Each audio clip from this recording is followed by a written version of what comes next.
separate locations, but nevertheless, the rocket itself was a Serb rocket, an ARSK rocket. Rather than accept this reasonable interpretation of the evidence, in the prosecution's zeal, the prosecution now claims, and I kid you not that this is in fact the position that they take, the prosecution now claims in paragraph 605 of its brief that HV's forces seized MRLs at 8:55 from the ARSK and then decided to fire on their own troops who entered Canine by 10 o'clock on the 5th of August. This is another example of just wide, vacuous speculation on behalf of the prosecution. There is no evidence to substantiate that allegation at all.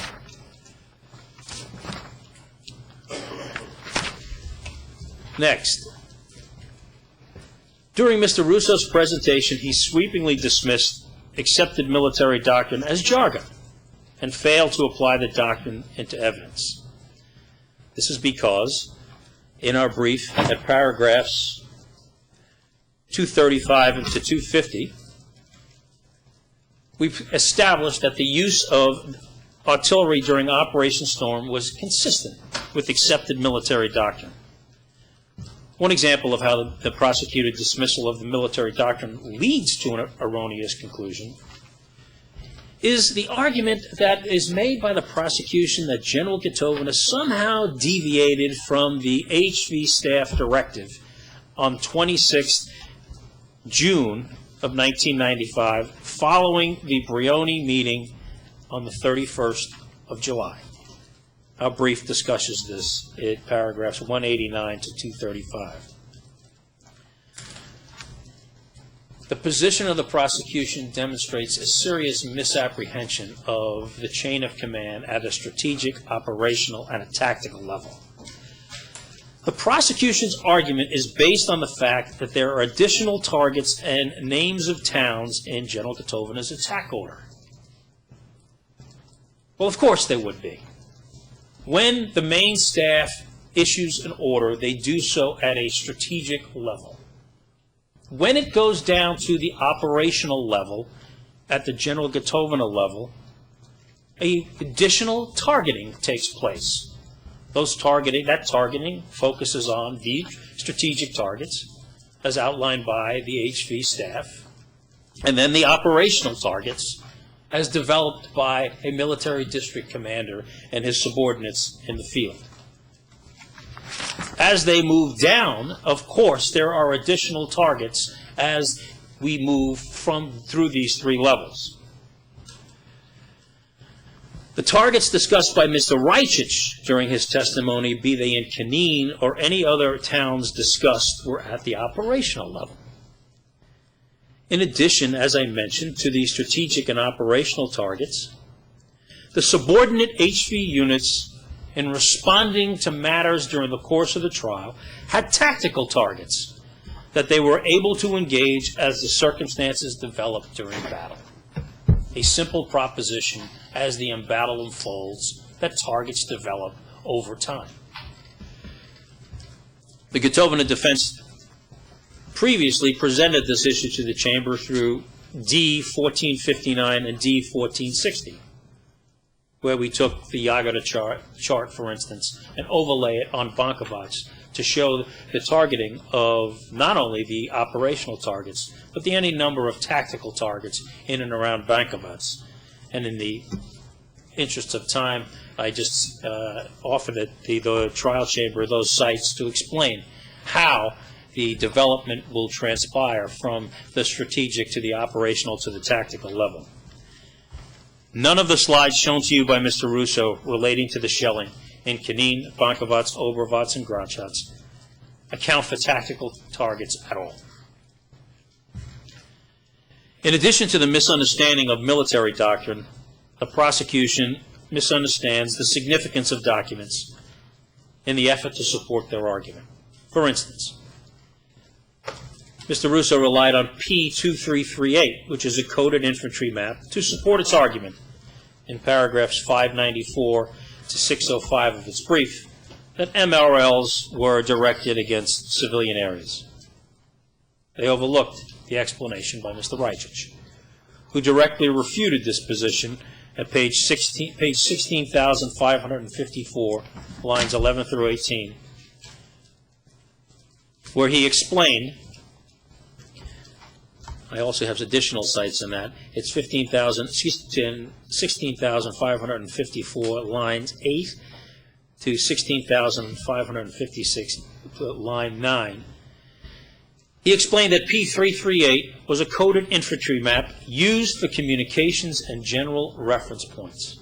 He always said and testified that to know the precise target, you would need the XYZ coordinates which the HV had for every target fired on, as Reichich confirmed in D 1425, paragraph 29, and his testimony at 17,641, lines 17 through 22.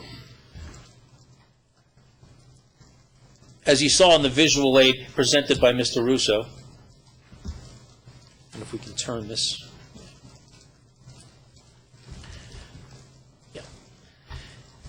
S-15 and S-54 coordinate with operational targets identified by Mr. Reichich. They're also, as Mr. Reichich would explain, are general reference points. Further, S-16, the one of direct interest to the prosecution, is oriented in line with the Northern Barracks, another operational target identified by Mr. Reichich and hit by the HV.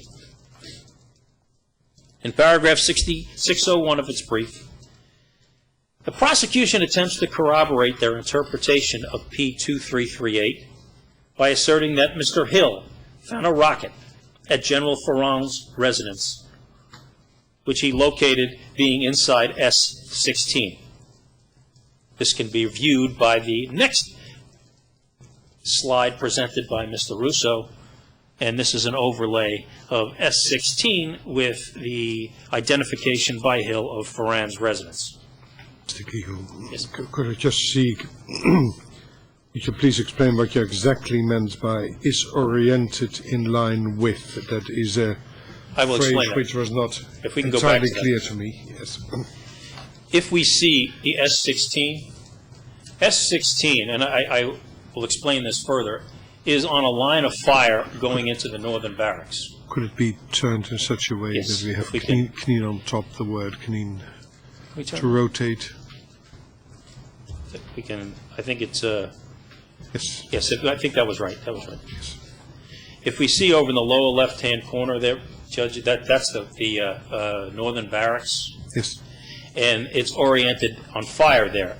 To explain that further, Mr. Boucher lived in the S-16 area, and Mr. Boucher testified that there was, in fact, artillery. Nothing about MRLs. Artillery coming into that direction, into the area he lived, which he assumed was artillery fire on these Northern Barracks. And then stemming from there, because if I need a line related to a certain point, it could be in all directions, isn't it? It could be.